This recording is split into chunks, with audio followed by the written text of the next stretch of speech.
Movie का आगाज होता है और जॉर्ज कॉलोनी, जो कि मूवी में डैनी ओशन के नाम से किरदार अदा कर रहे हैं, वो पहले सीन में जेल से रहा होते हैं और अपने क्राइम पार्टनर रस्टी रायन से मिलते हैं।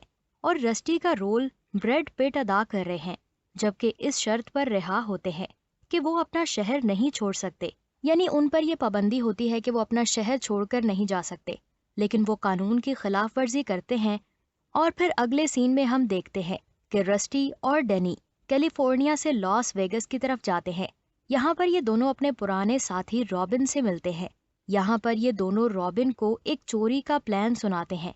पहले तो रॉबिन उस चीज को मना कर देता है, लेकिन मजीद डिटेल्स जानने के बाद इन्हें हाँ कर देता है। बेसिकली उन सब का प्लान होता है कि लॉस वेगस के 3 बड़े कैसीनोज को लूटा जाए, और तीनों के तीनों कैसीनोज के मालिक का नाम होता है टेरी। और टेरी और रॉबिन की पुरानी दुश्मनी होती है, जिसकी वजह से रॉबिन उनका साथ देने के लिए मान जाता है। इसके साथ रॉबिन उनको फाइनेंस भी करता है। मजीद प्लान को डिस्कस करते हुए ये बात करते हैं कि एक बेलाजियो नाम का कैसीनो है जो सबसे बड़ा है, और इन तीनों कैसीनोज की कमाई उसी कैसीनो के अंदर आया करती है। अगर हम उसको लूट लें तो हमें किसी और कैसीनो में जाने की जरूरत नहीं है।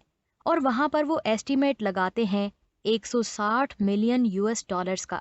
उससे अगले सीन में हम देखते हैं कि डैनी और रस्टी अपने एक टीम बनाते हैं, जिसमें मुख्तलिफ स्पेशलिटी के लोगों को ऐड किया जाता है।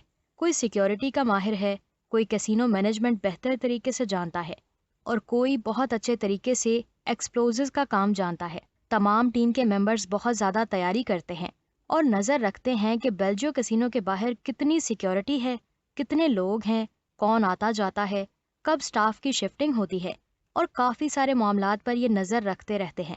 और इसके साथ साथ बेल्जियो कैसीनो में जो सिक्योरिटी वॉलेट होता है, ये लोग उसकी सेम कॉपी बनाते हैं ताकि उसे तोड़ सकें और उसकी सिक्योरिटी सिस्टम को चेक कर सकें, ताकि जब असल में चोरी करने जाएं तो इन्हें कोई प्रॉब्लम पेश ना आए। यहाँ पर टेरी को पता चलता है कि उसकी एक्स वाइफ, जिसकी उससे डाइवोर्स हो चुकी है, वो डैनी ओशन की करंट गर्लफ्रेंड है। अब क्योंकि टेरी डैनी के बारे में जानता है, तो जिस दिन चोरी होनी होती है उस दिन डैनी खुलेआम कैसीनो में जाकर बैठ जाता है ताकि वो सबकी नजरों में आ जाए। और टेरी उसे देखते ही शक का शिकार हो जाता है और वो डैनी को बुलवाकर एक कमरे में बंद कर देता है, जहां पर वो एक बाउंसर डैनी को मारने के लिए आता है। लेकिन डैनी ने पहले से ही उस बाउंसर से सेटिंग की होती है। उसी बाउंसर को डैनी ने बहुत से पैसे दिए होते हैं। वो डैनी की हेल्प करता है छत पर चढ़ने के लिए। यहाँ से हम देखते हैं कि डैनी की कुछ टीम वहीं से एंटर होकर उस कमरे में आती है ताकि वो सिक्योरिटी रूम तक पहुंच सके, जहां पर वो वॉलेट होता है और उसमें बहुत सारे पैसे हैं। अब ये तिजोरी वाले कमरे में पहुंच चुके हैं। वहां पर ये तिजोरी को सीज करते हैं और इनकी टीम अपने काम पर लग जाती है। अब हम देखते हैं कि रस्टी, जिसने एक मोबाइल फोन ड्रेस के कोट में डाला होता है, जैसे ही उसकी रिंग होती है तो रस्टी कहता है कि मेरी टेरी से बात करवाओ। और टेरी से बात के दरमियान रस्टी उसे कहता है कि तुम्हारी तिजोरी सीज कर दी गई है। अब ना तो तुम पैसे बाहर ले जा सकते हो और ना तुम्हारा कोई बंदा अंदर जा सकता है। तो बेहतर है कि आधे पैसे तुम मुझे दे दो और आधे पैसे अपने पास खुद रख लो। तुम्हारे पास सिर्फ यही हल है। जब टेरी कमरे से अपनी तिजोरी को देखता है तो वाकई ही उस कमरे का हाल बहुत बुरा हुआ होता है, और वो ये भी देखता है कि उस रूम में वाकई ही चोर घुसे हुए हैं और ये रूम अंदर से लॉक भी है। अब हम देखते हैं स्वैट टीम को।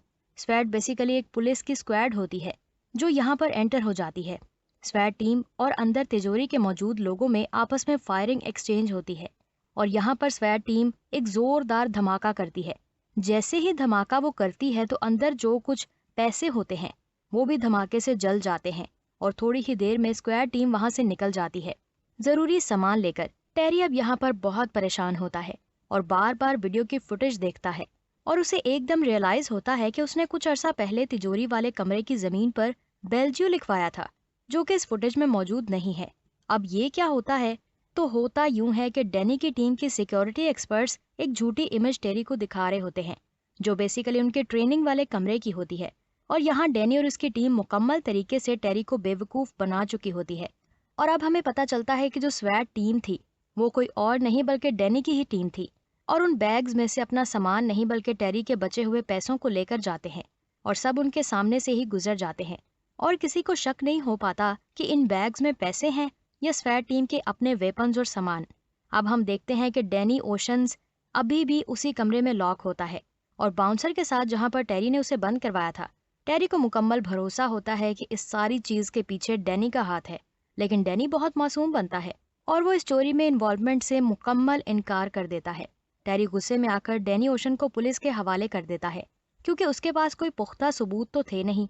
लेकिन डैनी ने एक कानून तोड़ा होता है जो हमने मूवी के शुरू में जाना था कि उसको कैलिफोर्निया छोड़ने की इजाजत नहीं थी, जबकि वो कैलिफोर्निया से बहुत दूर लॉस वेगस में आ चुका था। अब हम डैनी की टीम को देखते हैं, जो कि उनका प्लान ये होता है कि पैसा लूटने के बाद सब बराबर हिस्से में एक दूसरे से पैसे बांट लेंगे, और वो सब ऐसा ही करते हुए एक दूसरे के साथ पैसे बांट लेते हैं और अपनी अपनी मुख्तलिफ जगहों पर ले जाते हैं। कुछ महीनों के बाद डैनी ओशन जब अपनी सजा पूरी करके निकलता है तो जेल के बाहर हम रस्टी और डेस को देखते हैं, जो डैनी को पिक करने के लिए आए होते हैं और यहाँ से कहीं दूर चले जाते हैं। लेकिन टेरी को अभी भी उस पर शक होता है और यहाँ पर हम देखते हैं कि टेरी के कुछ लोग उनका पीछा कर रहे हैं। टेरी कुछ नहीं भूला होता, उसे मुकम्मल एतमाद होता है कि इस सब के पीछे डैनी का काम है और वो उनका पीछा करके अपने पैसों तक पहुंच सकता है। और यहीं पर ये मूवी एंड हो जाती है। Thanks for watching.